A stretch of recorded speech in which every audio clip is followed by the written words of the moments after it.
can hear me? My mic's Yep. good? Cool. Good to go. Good to go. Hey, guys, we are back. Welcome to Rankable episode 47. I'm your host, as usual, Jarrett Thomas, Senior Account Executive at iPullRank. We've got a great episode lined up for you guys today. I'm joined by my co-host to the far right, or to my left, right? But our very own demand marketing generation manager, Garrett Sussman. How's it going, bro? Yo, what's up, Jared? Hey, everybody. Thanks for joining us today. Excited.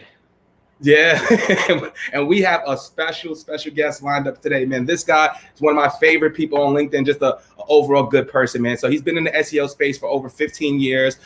He has his own show, the SEO Live show. That's one of the best run podcasts I've seen in the B2B space. I'll put money up on it, man. It's something I watch every week, something I get a lot of insights from. And what we want to do is really just help you guys understand what goes into making a podcast, right? What are the benefits of having a podcast? What benefits of a personal brand? And we're going to walk through all of that today. So without further ado, I want to introduce our special guest, Paul Andre De Vera, Global Senior Search Manager at Workday. How are you, brother? What's up, my man? Jarrett and Garrett, I love it. Love being here. And thank you for that warm intro. man, that was awesome. Thank you. No, thank you, brother. Thank you for taking time out your day to join us, man. This is one I had circled off on the calendar for a while, man. I know I'm going to get some insights on it. I'm always looking to level up my game and our podcast. And hopefully everybody at home, you take some insights as well. And, let's all level up together, man. But before we begin, man, I would love to know, man, more about you and more about your journey. So why SEO, man? Why the passion for SEO? What made you fall in love with SEO specifically? All right, before we start, I want to do a little video SEO for this podcast right here, right? So I'm going to do it. I'm going to put B2B Marketing Podcast by B2B marketing experts Jarrett Thomas and Paul Andre De Vera. How to produce a quality B2B podcast. All right, I got the words in there. that was the voice. That's like, do you practice that voice in the mirror? You're like, I got to get that tenor, that bass. No. I'll tell you this. Like we were just talking about our pre-rituals, right? Before starting a podcast, I literally warm up my voice before I go on a show, before I go on a podcast. There's exercises like wee, ah, wee, ah. So you get those highs and those lows. It's like a breathing exercise, and that's the way, just to warm up your voice. And you can't forget the vocal ease. This is like, just because you're gonna be talking a lot, you need this vocal ease so your throat doesn't get dried out, right? And of course, my Google water bottle. I mean, you got it. I'm an SEO, gotta have my Google water bottle. Shout them out. Yep. Yeah, my if I did that exercise at the beginning, my neighbors would give me the dirtiest looks. They'd be like, "What the hell's going on next door?" No, you have to do it alone. There's one time when I was walking my dogs and I was doing it. I was like, "Oh my god!" I mean, there's like someone else. I was out in the morning. I'm like, they must have heard me. They must think this dude is what's going on with this guy. But yeah, it's one of those things that you just have to really do. People don't think about it because you want to make sure you have a nice quality voice, a quality sound. We're talking about mics, and like just having that quality sound for a podcast, and even for a video podcast. I do more of a video podcast, but it's all about the sound. People can still listen to it without watching it. Absolutely. So it's one of those things. And if you have those, work on that sound. But back to your question on how did I get into SEO? SEO is something that I just fell in love with, right? It was something. I was a web developer by trade, like 20 years ago. And it was I had my own websites. I had my own online businesses. I mean, I was a young entrepreneur out of college. Had to figure out a way, a college kid with no money. So I needed to figure out a way with how to drive traffic without spending money. And that was where SEO came in.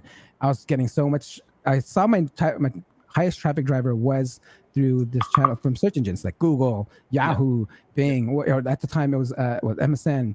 And so when you do SEO, it's just like, it's also gratifying. It's a competition. I'm a competitive person. You can play me in ping pong. I may be the most horrible ping pong player, but I'm gonna play like it's like I was the best, right? I mean, I'm competitive no matter what. Even if I can't even. I mean, I can shoot a basketball, but I'm not that good. But I'm gonna play my heart out. And that's what I love about SEO. It's a competition. I feel like Google is the leaderboard, right? And you're competing against the top 10 results, and it's like whatever you do to get on the top 10 is what I love about it, the competitive aspect of SEO. I love that perspective, and I've never heard somebody say that, but it's so true. right? You are essentially competing, right? Because you don't think of it in that aspect because the SEO community is so together, right? So you necessarily don't think of it that way, but it is, man. I'll rank you, man. My content is going to be the best, and we're all helping each other out. That's one thing I can say about the community, man. Like it's really together. Oh yeah, I mean, we're gonna get this podcast ranked for B2B marketing podcast and B2B marketing experts. Gotta drop that was in there. So let's get into it too, man. So what? I know this was. I know you told us, off camera that this was more of a hobby. But what made you just say, "Hey, man, I'm gonna get into podcasting"? And I can tell you have the passion for it. So where did that come from? All right, I've been listening to podcasts, ever since I would commute. I mean, I had a long commute even though I live in Oakland and would commute to San Francisco, it's still a long commute. If you think about it, less than 8 miles will take you like almost 2 hours. So during that time, I was listening to podcasts and I was getting a lot of knowledge. And I was like, hey, I want to do one of these days. And I was actually thinking about it when, fast forward to, just last year, I was like, I have some time on my hands. We're all stuck at home.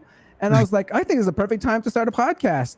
And what made me go the route of a video podcast was because I actually saw other podcasters doing video first. And it made sense because you get more content. You can get the video content, then you can get the actual audio content. As long as you have great audio, you can, repurpose that content. So that's how I kind of got started, just by doing that. And then I'll tell you this, I had no clue how to podcast, how to live stream, all those effects that you see on my show, no clue. So I would say in April of last year, I bought a course, just like an online course, how to from like one of the live streaming guys, and took about 3 months. And then I launched the show, and then I'm where I'm at right now. So it took me 3 months just to learn everything and get all the equipment and just practice. And, practice makes perfect. If you can watch my very first video podcast and look at how it is now, you can see how much it just evolves. Yeah. What course was that, man? If you don't mind, let's drop it, man. He helped you. It was Live Streaming Pros. Live Streaming Pros. Yeah. So if you want to start live streaming, Live Streaming Pros, it's how I got the checklist for all the software and all the gear that I have in front of me. Yeah. It was through that course, Live Streaming Pros. And hey, again, like once you have a strong sound, you can just repurpose this and put it on a podcast. Exactly, man. And then so you got the live streaming pro, you did the online course 3 months, and I love the patience, man, because I know somebody like me, I'd have been like, week 1, let's press play. Go do it. That's what we did. And I'll give you a quick story of how we started. It's a very similar fashion, right? So when we first came into to iPullRank, I started on LinkedIn. I was like, look, I'm gonna own this channel. Let me go downstairs, get a coffee, come up, just throw any topic out. We're gonna get on video. We're not gonna edit it. It's gonna be raw, uncut. And then before you know it, like we're getting 4, 5, 10,000 views. And I'm like, what the heck? This thing works. And we're doing chicken parms that are like that Jarrett and Lee. And I'm like, okay, well, this is something, you know what I mean? So then once the pandemic hit, all of my pipeline just disintegrated. Went from like 800,000 to zip. So I was like, whoa, what am I going to do, man? I'm sending emails out. They're bouncing back.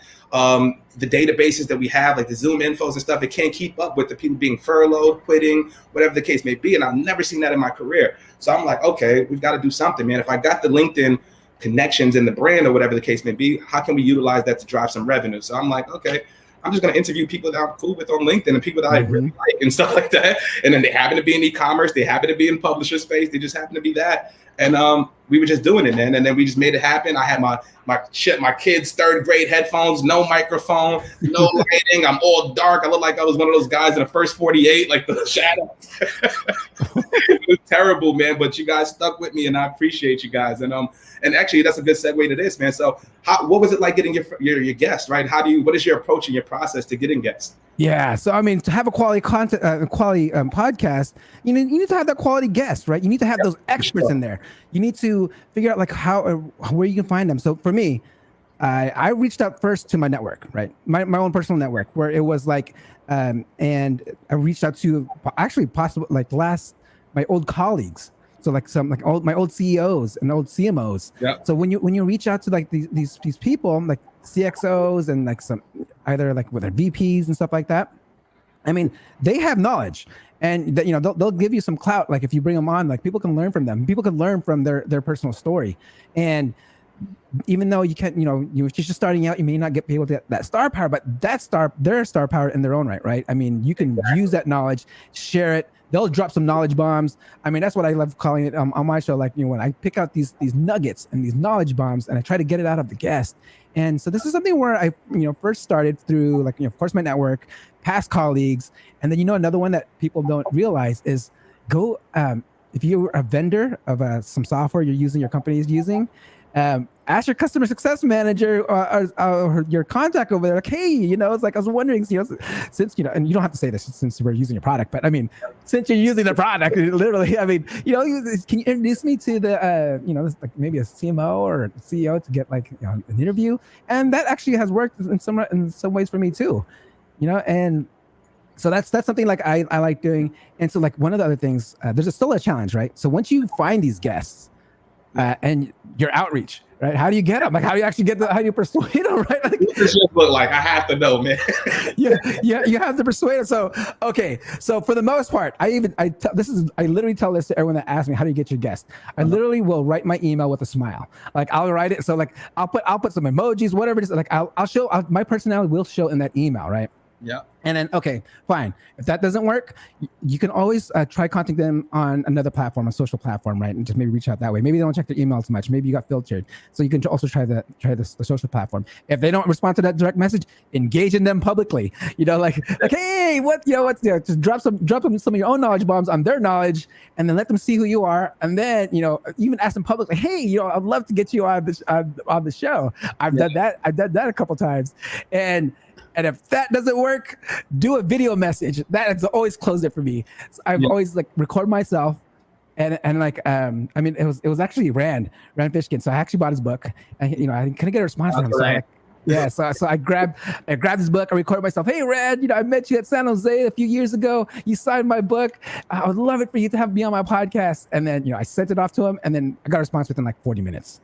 Oh man, that's awesome, man. It's crazy. First of all, I love all those approaches, right? And it's funny that you say that because I use strictly video messaging. Oh, yeah. I've never emailed anybody about it, but the point that was really good that I think is important for sales folks is the personality in the emails, right? Because I feel like when we're sending emails from our business email, it has to be buttoned up, it has to be suit and tie, it has to be very succinct, right to the point. And it's like, show your personality. That's what gets the opens. That's what gets the responses. So use your creativity. But I know for me, I used my network at first. People that were close to me, it's people I saw that was active. So I'm like, you're in the circuit already. We can make something happen. But then outside of that, I would just see people like the CEO Revolt and all these people. I'm like, whoa, I can get in touch with you. I just straight video message, 30 seconds, man. Hey, man, I'm Jarrett from the Bronx. I have 2 kids, man. I'm working at iPullRank. I'm trying to do something different with this podcast, and I want to have you on, and I want to be somebody like in your shoes.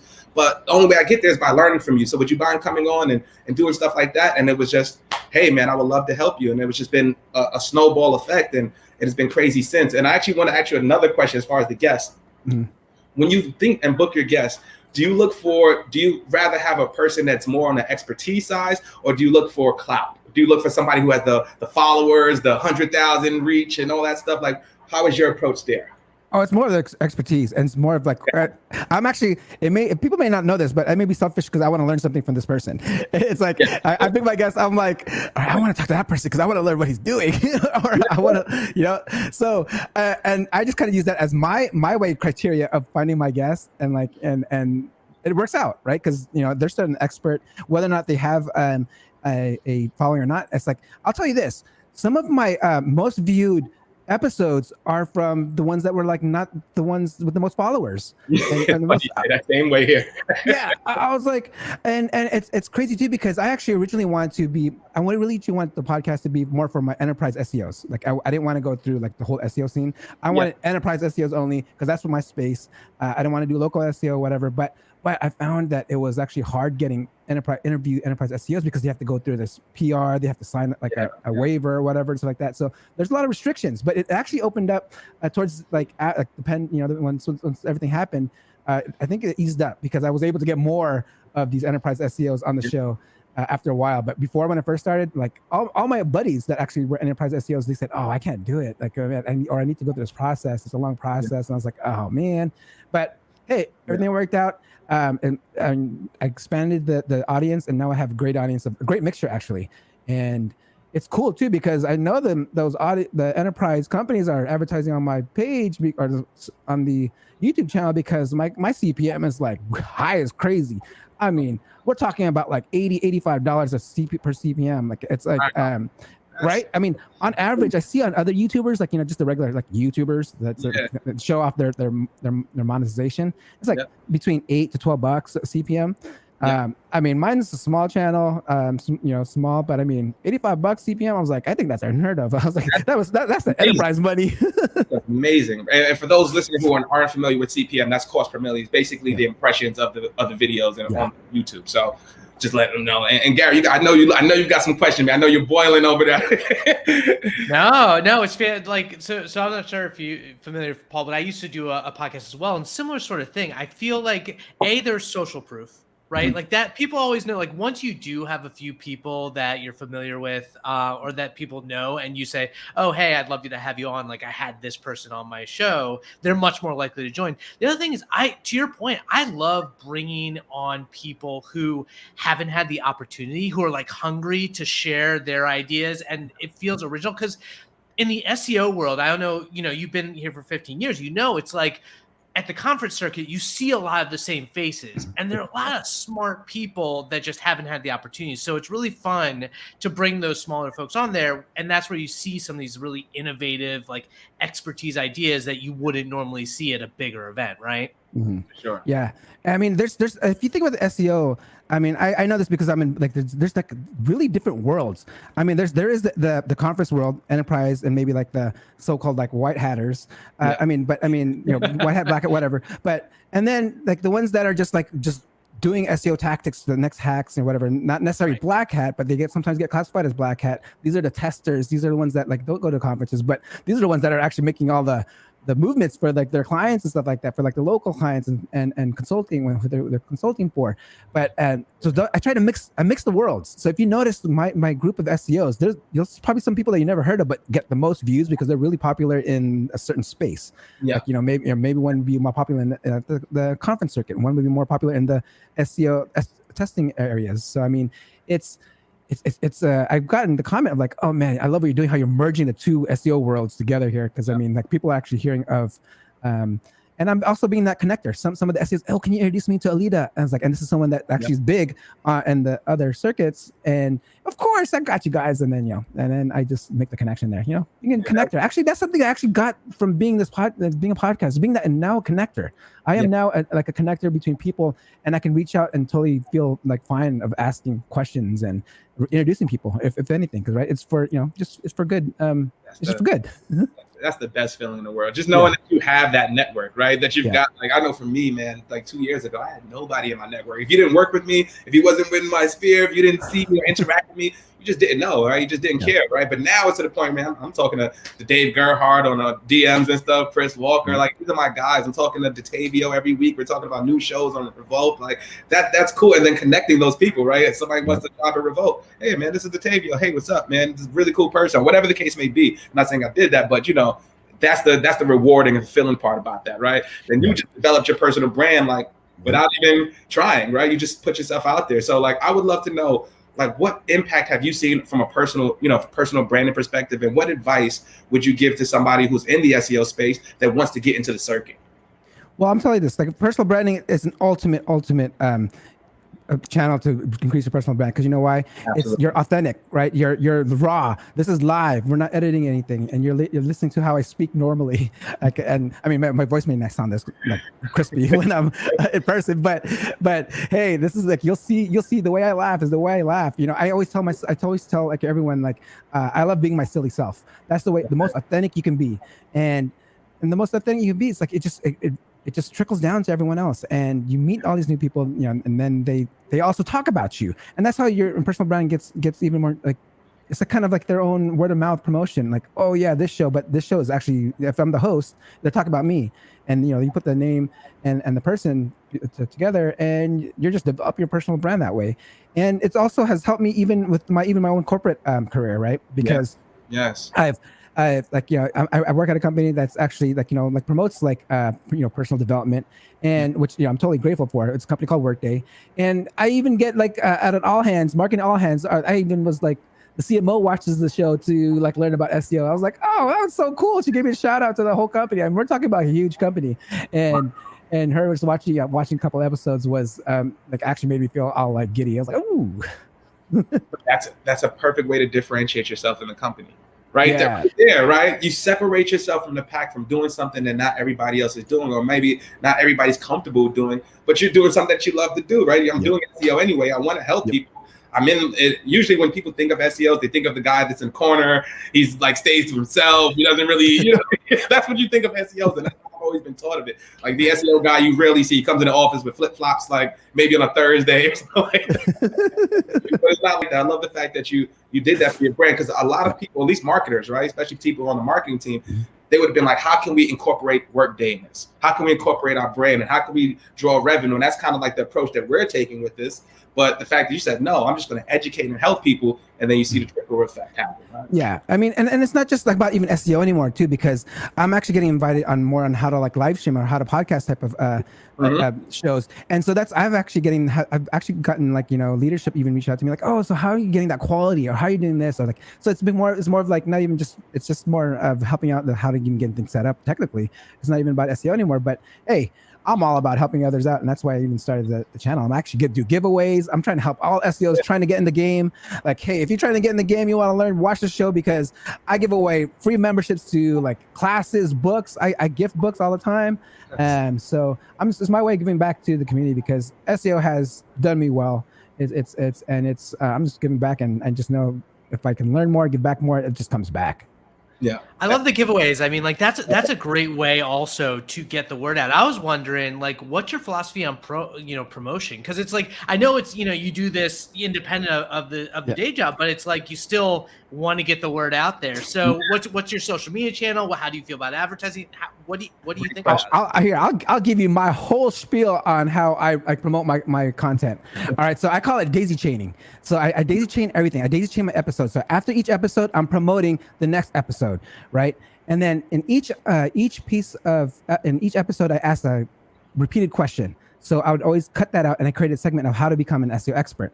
So I'll use that one piece, and then when I promote that piece, I'll also promote like another, like the upcoming guest of the new week on that post, right? So I daisy chain it, like I put it in the comments. I don't know if you noticed it, if I on some of yours, I was like, hey, or even mine, where I'll throw in what I'm promoting that week within the comments. And then if there's another one where I would also, let's say, if you are in Skype groups and Discords, and you know, people don't think about those channels where they're people like, hey, those are communities you're part of, and sometimes they have places where you can just promote things and use that as a channel. And of course, I also use SEO. I try to rank for all my guests. I always rank my guests. Like I'd say like 90% of my guests, I'm ranking #1 for their name on YouTube. So it's within that. So like I get their traffic. I do that part. And then so one of the things I also do is I actually do ads, but I do audience and retargeting. So I get very, very niche, very, very niche. Like I don't care if it's like 10 views or like 30 views. It's the 30 views I want. And so it's like even in their quality views, I see the average view duration like almost like 90%, even at some it's like past 50% for sure if I go very, very targeted. So if you guys didn't know, if you have your show on YouTube, you can retarget all your visitors on YouTube, like and who visited your channel. And so one of the things I would retarget is I would do on a Monday, I would record myself doing 3 takeaways from the last episode, and then I'll also promote my upcoming episode, right? So 3 takeaways from this past episode. If you missed it, it's and be sure to join me this Friday if you learn more stuff. So it's like so I post. I try to post daily on something, and whether if I'm sharing someone else's post, I'll share someone's post, and then I'll like on the comment section of my own post, I'll put like promoting my own. So I'm not spamming my own feed, right? I'm not spamming. I don't keep posting my own, graphics and stuff like that. So I actually appended to something I shared and stuff like that. So like something I call daisy chain, just like hooking everything together. Love that, man. Me personally, man, I hate promotional posts. You know, me, man, I hate putting it up there. Like Rankable's coming up on Thursday. I hate it with my picture up there, and I'm like, oh, man, I want to help you. I don't want to. Oh, it's not about me. Shit. That's how I feel, man. But like, I didn't know you could retarget on the platform of YouTube. I did not know. So when I think targeting, I think of somebody coming to your website, you're going to, or whatever, you click on a shoe ad, you leave the site, now you're on, you know, World Star Hip Hop or something, then you see the ad pop up, and then that's what I think of retargeting. I didn't know you could actually do that on the platform. If you could expand on that a little more, and maybe give some what other tips that would you inform people who are looking to rank better on YouTube? Because that's the second biggest platform outside of Google, guys. Oh, yeah. I mean, as you heard like earlier today, I was like, hey, B2B Marketing Podcast, the best B2B marketing podcast, B2B podcast, B2B marketing experts. Making sure you actually say your keywords within the video. Again, if this is, we're talking about video podcast here. If you're in video, video SEO is about making sure you have it. You're talking about it. Whether it's you have graphics flying around, Google can see all that in your thumbnail, in your title. Make sure it's in your title, and you know, making sure that you've also included in your description. I mean. Think of YouTube SEO or video SEO, like the description part. Think of SEO of like 10 years ago. I mean, that's all you got to do is do basic practice. But the key thing here is also that people will notice is actually saying it within your video. Because if you actually, I did a test here when I was actually searching for someone when I was watching a video. I saw they didn't have the person's name in the description who I was searching for, but they actually said it in the video. I was like, oh, so YouTube's actually picking this out. Like if they can see it.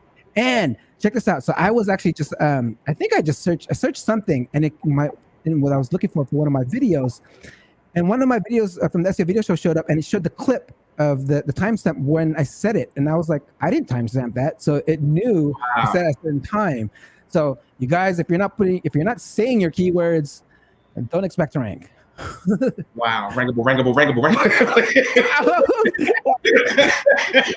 Let's say this like Candyman. Watch Rankable Podcast. No, I'm serious. Like, this is a hack that I've been doing. So I have a pre-show on my show. Like, you know, I do the 10-minute countdown just so I can get people calling in. I'm dropping keywords all day in that pre-show. I'm like saying, okay, today we're learning about SEMrush, Morty Oberstein, or we're learning about expired domains. And then it's like, I'll just keep repeating it because it's a 10 minutes. I was just kind of randomly talk and say these keywords, what we're learning. And I guess I'm video stuffing keywords, but hey, I'm actually still informing the audience of what this episode's about, right? I mean, it's still being helpful. I'm not like, you know, repeating it. But if I am, I'm jokingly repeating it, but it's still getting in there. Like I was doing it here, like I'm doing here. But yeah, so then of course, you know, Google Ads is something. And so we were talking about Google Ads, the retargeting, and you can also retarget anyone that visits your channel, and you can just bid like, you know, a few cents or whatever, and you'll know at least those are your people. Yeah. And Facebook also has nice targeting audiences. So like, of course, I'm in the SEO space. They actually have an SEO audience or search engine optimization audience. I'm like, okay, just click that. And then those views are really cheap. I mean, and then the quality is still really, really targeted. So these are people that are actually coming to visit the channel. And I play around with it. I try to do different calls to action, you know, I love SEO, like really things like just different types of calls to action to play with. But yeah, so like a little bit of everything. I do a little bit of everything. Man, you're a one-man band, man. I love it, man. And then you got the branding on the hoodie. You got the SEO on the back, like you're killing it across the board, bro. I mean, speaking of how long would you say in a given week you invest on production, prep, like strategy, and then the post? Like how many hour power? Okay, so I'd say like when I first started, it was a lot of hours. I'd say at least maybe 30 hours a week just on production research, because I actually research each video. Like I share videos. I literally curate videos on my show. So it's like a form of, you know, when people do these top 10 or, you know, 7 things or whatever, like I actually curate like videos that I feel that are important. So I'm kind of weeding out the SEO stuff. Because I mean, I have experience where even though I know this stuff, I feel like someone else could learn from it. So, and it's just the way, just because I know it, I'm not going to share it. I share things that I already know. And it's just videos that from people that I, you know, trust myself, or I follow, or I know that works. They actually be someone who's not like a known SEO, but they mention something that I know works. I'll share it, right? Because you know, and it's just one of those things where So that was doing that, the research part. And then I have to research my guests. You have to watch all their videos and do all that, do all that. And so you can make them, you know about them. I actually got told, like, I think it was Dixon Jones was all, you know more about me than I know about myself. And I was like, man, it was all out there. I was like, so yeah. So you do research on your guests, right? And then you do all the promotions, and then actually cutting up the scenes, right? These are all scenes that I cut up. So yeah, I was spending about 40 hours a week when I first started, like maybe the first few months, but I was able to streamline it now, right? Like now I got used to certain things, and now I have like a templates. I can just like, really easily cut a scene by dragging it into a template. And so now I'd say I'm still doing about maybe 15 to 20 hours. So it's cut in half, but it's always like spaced out. I always space it out. So the moment I finish my episode on Friday, I'm already recording the promos, like, because I'm in the zone. I got everything set up, and so I'm recording the promos. I have all my notes already, so I know the 3 takeaways. So I do everything on right after the show, and then I'll do a little bit on Saturday, maybe on Saturday, Sunday if I'm not doing anything, and then I always do like a couple hours every Monday, Tuesday, Wednesday, and then even up to Thursday. But that's the best way I found it works, by really batching it like that. Because there was one time where I just, maybe I was partying or something, and I was so tired I missed a day, and I think I was editing a show like a Thursday night. I literally stayed up like late because I was like, I need to get this done. I'm not gonna like let myself down, right? And you're your own like hardest like critic, right? Like there's no way. So really spacing things out, taking your time, get your rest, and I feel that's something that really, really works if you just get your rest and be prepared, and being prepared, right? So we have to, like, I'm curious, like, have you, since doing lives, one of the things I've learned was being prepared for some failures, right? If things come up that don't happen, like one time when someone's internet, like one of my guests' internet went down, I freaked out. Like, you have to learn how to stay calm. I freaked out. I ended up just ending the episode. So I have one episode where it just ended really early because I didn't know what to do. I was like,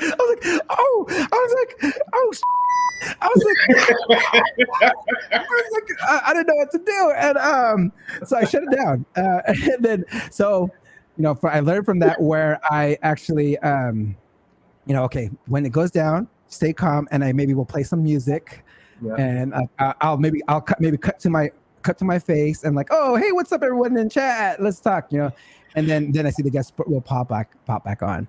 So, I mean, being able to learn from like mistakes like that, is something that's very, very like important. Learn from your mistakes and learn from my mistakes. If I say like, hey, stay calm and like do that, like maybe make sure you have a backup plan when something happens. Think of every possible outcome that can happen.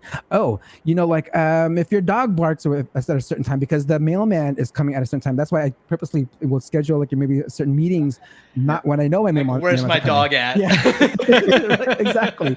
So, and just being able to do that and like purposely not get the Amazon deliveries when on a day I'm doing a show. Like I make sure I want my Fridays quiet because that's when I have my show.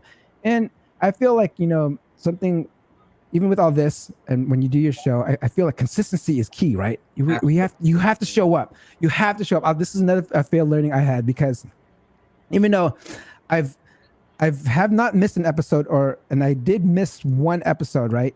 And I had people under like, where are you at? Like I felt like I disappointed. Like, you okay? they're in the live chat. I was like, I'm not gonna put my guest on blast, right? And I didn't know what to do. I didn't have anything prepared for like a backup. Right. So I did end up getting the guests again and having a back to fill in that gap of my episodes, because I only take 2 breaks, like Christmas and New Year's that I had so far. And so I do have a spiel. Like if I don't have a guest, I have a guest that I can pull on demand. Like, hey, if I ever need someone, can I just pull you? Because it could just be like a colleague or whatever, right? So like just having them like, hey, can I count on you coming on? And usually when guests have canceled, because I do have guests canceled, they actually have been courtesy enough to tell me like a few days before. So I was able to get something like that. Yeah. So I have not yet gotten canceled like at game time. Like I actually thought there were some points because I had some late guests, because I was on a tight schedule. I started at 12 o'clock sharp. I got my song going and everything. And I'll see them pop up on the screen, like hopefully pop on the screen like during my video clips that I curate. and then that's what usually happens. But that happens a few times. But again, don't panic. Like you get red because I could see my monitor, right, and I'm like, oh my god, I'm turning red. It's like I'm all getting nervous, and then so like again, and then the fun thing about live is that it's the rawness. If you do like live podcasts or live video podcasts, the rawness is what I feel I love and gets your adrenaline going, and I love it, and it's one of those things. Yeah.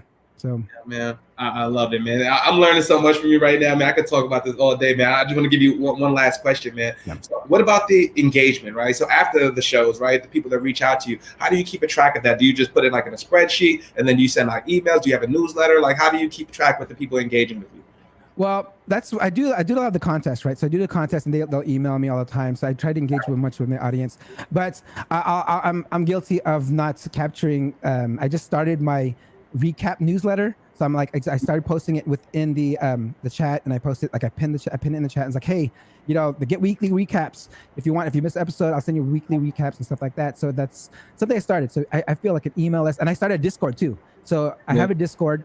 I see people coming in there. I'm guilty of not participating as much there. I do have a feed of all my videos going in there as well. So it's like, I mean, I want to less automate that and get more involved. But hey, man, 9 to 5 clients and the show, you only have so much time. Yeah, and I would follow up, man. I know we're about to cut off, man. But who would be, if you had one choice for any guest in the world to come onto the show, who would it be, man? Besides Jarrett. I mean, SEO wise, Matt Cuts. If you could interview anybody, Matt Cuts. That'd be cool. Maybe give us one SEO and one dream guest. All right. So Matt Cuts for an SEO world, because and I actually tried reaching out to him because I actually had a tweet with him. I had a picture with him. I'm like a Google fanboy, so I had my selfie with him, and I tweeted a picture of like, hey, Matt, you remember me? I was years ago. I mean, I would love to have you on my podcast. I mean, no response, but hey, I think that would be like killer if I could get him on, right? I mean, like people were like, oh, and maybe he can talk about the things that, he was supposed to talk about, what Rand talked about, like how he was, just kind of telling, since it's not a Google anymore, maybe he can give us the dirt with like, what the drama behind like back in the days.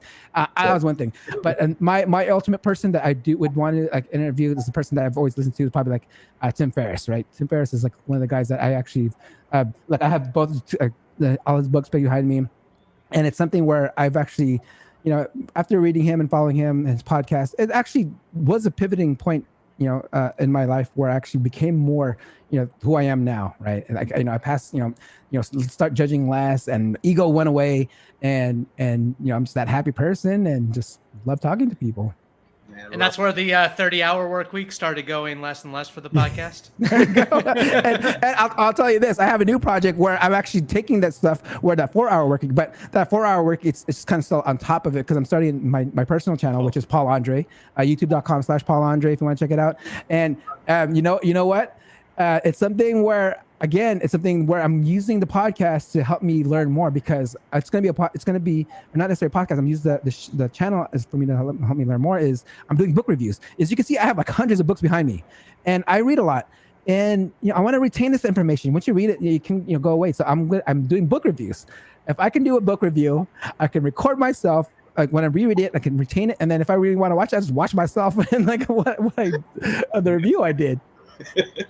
And there's traffic. There's traffic in there. There's a market for it. People are searching these books for book reviews. I mean, again, as a marketer, I'm going to see how I can monetize this. And there's an amount of search volume in the titles of books. So if I can rank number 1 for these books, and I have my book reviews, if you know how I do my live videos, can you imagine how my edited videos will look like? I mean, it's gonna be not your doodle review, the doodles you see a lot on YouTube. It's not gonna be like that. It's gonna be like a really fast-paced review, like exciting, energetic type of book reviews, and just dropping those nuggets like every second. Man, you're a beast, man. I'm just listening to what you're saying. Like, you're a beast, man. I love it, man. I love it. I know me personally, what I would love to do, I'm actually trying to work on this on the side, but I'm actually want to do a podcast where I merge the two things I love. So I love marketing, I love content, and I also love music, right? So what I want to do is I actually booked a couple guests already, but I want to have musicians come in that are not well known and talk about what they're marketing, right? What's their brand strategy? What's their digital strategy, right? Where are you engaging with the audience, right? All of those things, right? And see how they blow up from there and how they get more market share in the music space. So that's something I would love to do, man. But I've learned so much from this conversation, man. I just want to say thank you, brother. Like this was awesome, man. I could talk to you all day about this stuff, man. I love this stuff. But man, thank you for taking time out the day, brother. I know we're a little over, but man, thank you, man. You're a great person. Thank you for being genuine, man. From the first time we spoke, and I'll say this to the audience, man. First time I seen Dre's show, he had our managing director, Mike King, on. He had me at hello. As soon as I saw the music, the countdown, I'm like, oh, he's killing Rankable. He's killing me, man. But then, like I said, I reached out to Paul, man. We had a conversation for like half an hour, and we were just talking about everything under the sun, man. And I was like, man, I have to get you on. You've been a great resource, man. I thank you so much, my brother. I really do, man. Thank you for having me on, guys. I mean, it was a pleasure. Yeah.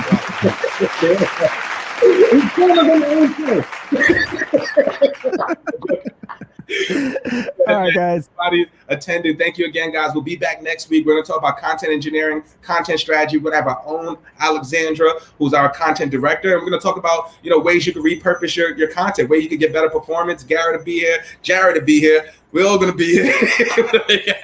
So see you guys. Enjoy the rest of your week, man. And Paul, much love as always, brother. Always rooting for you, man. There it goes. Drop it.